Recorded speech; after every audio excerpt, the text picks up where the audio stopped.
Bonjour à tous, vous êtes toujours sur les ondes françaises de Radio Taïwan International. Ici Lisa Dufaux pour vous présenter le décryptage de ce vendredi 8 mai consacré au Festival international du documentaire de Taïwan, le TIDF, qui a débuté il y a déjà une semaine et qui se prolonge jusqu'à la fin de ce week-end. En plus des compétitions habituelles, cette 15e édition du TIDF comprend cette année un focus sur la Palestine et ses archives, des archives qui ont, au cours des 100 dernières années, été tantôt détruites, tantôt disséminées par la guerre, l'exode et les multiples trajectoires familiales marquées par des parcours d'exil et de migration.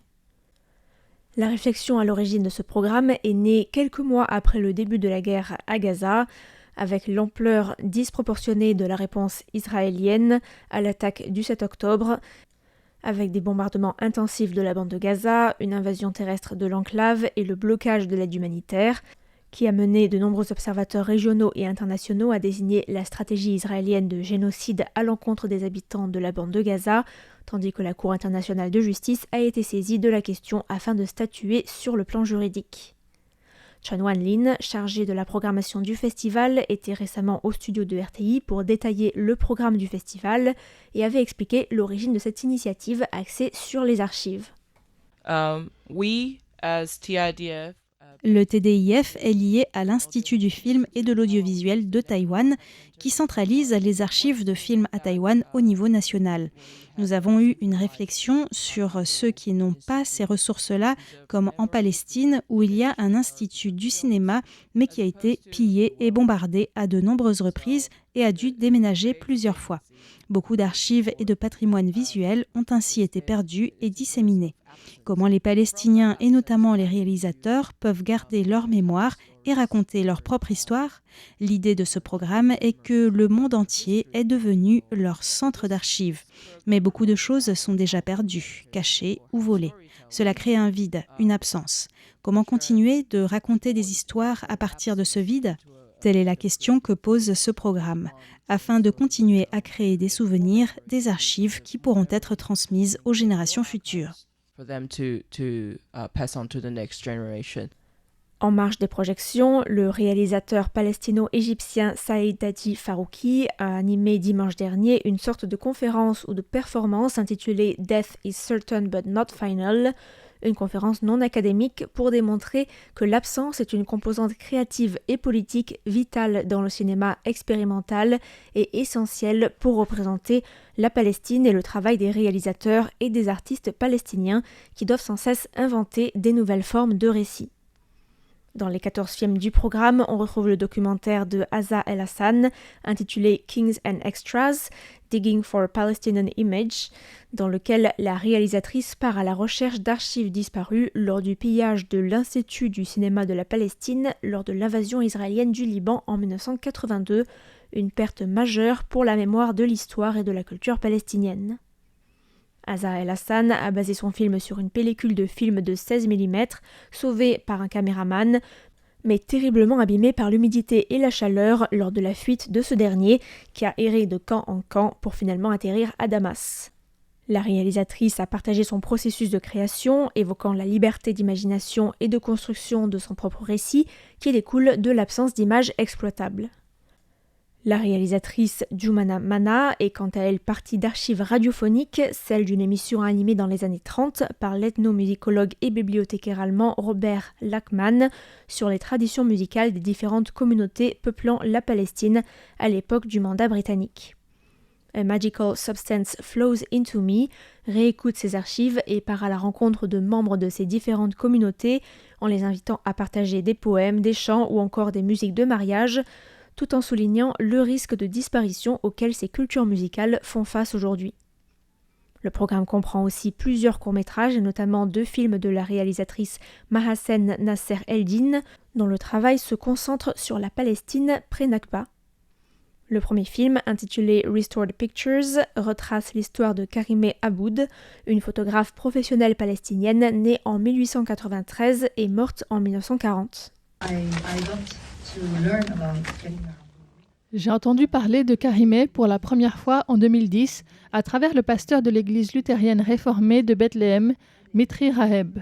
C'est lui qui m'a demandé de faire un film sur Karimeh, car il voulait documenter la vie de cette femme dont le père avait été dans le passé un pasteur de cette même église.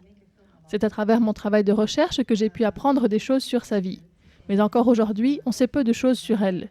Je veux aussi reconnaître le rôle qu'a joué Ahmad Molouad, qui est le chercheur qui a découvert Karimeh. Et la manière dont il a eu connaissance de son existence est très intéressante et importante à raconter, car elle illustre bien le problème que nous avons avec le vol et le déni des archives. Ahmad Molouad est tombé sur un article publié dans un journal arabe par un collectionneur entrepreneur en construction israélien qui voulait vendre ses photos et en retirer de l'argent. Les deux parties ont signé un contrat qui permettrait à Ahmad d'acquérir, pour une somme donnée, une partie des photos. L'entrepreneur en question, un certain Bouki Boaz, a ensuite travaillé avec le curateur du musée Eretz Israël, littéralement le musée de la terre d'Israël, à Tel Aviv, pour finalement organiser une exposition entre fin décembre 2024 et fin avril 2025, intitulée Karimeh Aboud Sacred Souvenirs, avec des photos de Karimeh Aboud prises entre 1920 et 1940. Mais aucun de ces curateurs, ou Bouki Boaz, qui se réclamait du sionisme libéral, n'ont trouvé pertinent de poser la question de l'origine de ces photos et de savoir comment un contracteur en construction a pu mettre la main sur ces photos. Or, nous le savons bien, mais le musée n'a pas trouvé ces questions intéressantes. Le diable est dans les détails, et ce sont ces détails auxquels il faut justement s'intéresser, car toutes les maisons en pierre que l'on voit dans le documentaire sont des maisons de Palestiniens qui ont été expropriées et n'ont jamais pu rentrer chez eux pour deux raisons. D'abord parce qu'il n'y a pas le droit de retour, et aussi en raison de la loi sur la propriété des absents de 1950, en vertu de laquelle les propriétés immobilières des Palestiniens qui ont fui la guerre sont devenues la propriété de l'État d'Israël, sous la gestion du ministère des Finances. Ce qui fait que les propriétaires de ces maisons n'y ont pas accès, ni à leur maison, ni à leur terrain. Et aujourd'hui, ce sont des Israéliens qui y vivent. La réalisatrice a aussi expliqué que si écrire sur l'histoire palestinienne était un défi en soi, cela était encore plus vrai pour ce qui est d'écrire sur les femmes palestiniennes, notamment parce qu'il y a peu d'archives ou qu'il est difficile d'y avoir accès. Ma recherche se base sur les archives coloniales et aussi sur les archives familiales.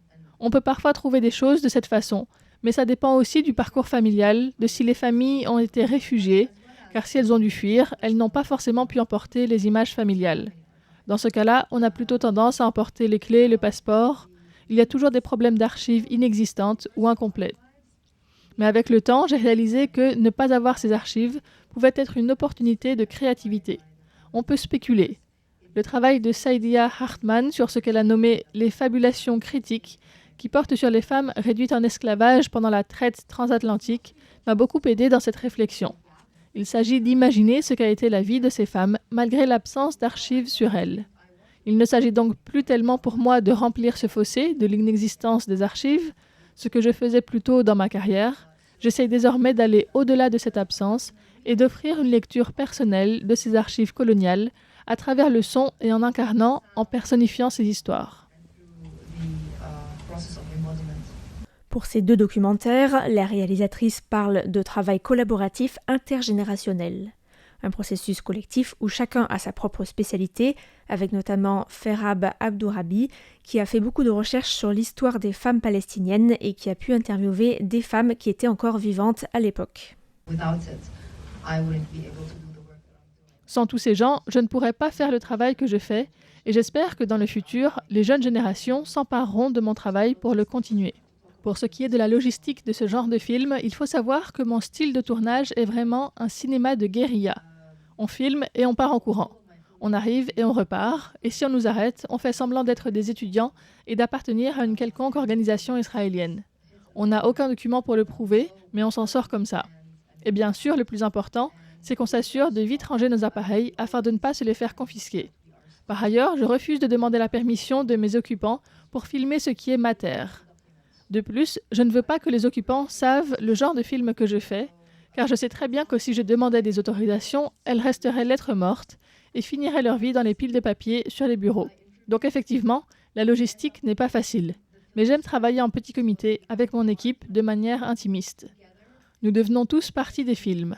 Les personnes derrière la caméra, celles qu'on interviewe, Et je m'oppose aussi au mode de production capitaliste occidental où il faut faire signer des demandes de permis de filmer, des autorisations d'utilisation de droits à l'image, etc., qui rendent le processus de production très froid, vain et colonial.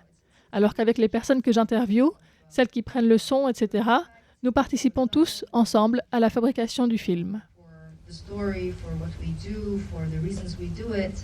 Le film sur Karimé Aboud est aussi connecté au second court-métrage The Silent Protests, 1929 Jérusalem, qui cherche à revenir sur les lieux où a été organisée le 26 octobre 1929 une manifestation silencieuse de 300 femmes palestiniennes pour protester contre le traitement de la population arabe par le haut-commissaire britannique de l'époque, Sir John Chancellor, et son administration pendant et après les émeutes de 1929, aussi appelées révolte du Bourak. J'ai été très intéressée par la publicité qu'a fait publier Karimé dans le journal en 1924, soit 4-5 ans avant la révolte de Bourak. Mais on peut voir dans les articles publiés à l'époque que le pays était en pleine ébullition avec l'arrivée des sionistes. Les gens étaient très conscients de ce qui était en train de se passer et de la politique britannique envers les sionistes et contre les populations autochtones. Je me suis demandé pourquoi Karimé se qualifiait dans son article de photographe national. Pendant la révolte de Bourak, les gens sont descendus dans la rue où des Palestiniens ont été tués parce qu'ils manifestaient contre ce qui était en train de se passer et contre le régime britannique, ou encore contre la déclaration Balfour qui se prononce en faveur d'un foyer national juif en Palestine qui était cité à chaque fois. Donc les gens étaient très bien informés et conscients.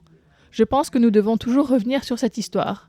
Car dans cette déclaration, il n'était pas du tout question des Palestiniens. Ils n'étaient même pas mentionnés, alors que les Britanniques ne possédaient pas cette terre qu'ils voulaient céder pour différentes raisons. Il était seulement question dans le texte des Juifs et des non-Juifs. Mais qui sont ces non-Juifs ? Il est important de s'intéresser aux détails afin de comprendre le racisme et le contexte de colonisation de cette déclaration. Et ce que nous voyons aujourd'hui est le résultat de cet accord. Nous devons revenir encore et encore à cette histoire pour comprendre où nous en sommes aujourd'hui. Et c'est ce que j'essaie de faire dans mon travail. Je m'intéresse beaucoup à l'histoire, sans être historienne, et je me laisse de l'espace pour identifier des résonances entre le passé et le futur, car le présent est une extension du passé. Pour comprendre le passé et le présent, et aussi pour faire des projections sur le futur, car tout est interconnecté. Nous arrivons déjà à la fin de ce décryptage, mais je vous invite à retrouver la suite du programme du TIDF sur le site internet, où vous pouvez également retrouver l'annonce des lauréats des différentes compétitions qui ont été annoncées hier soir. Merci à tous pour votre écoute et à la semaine prochaine.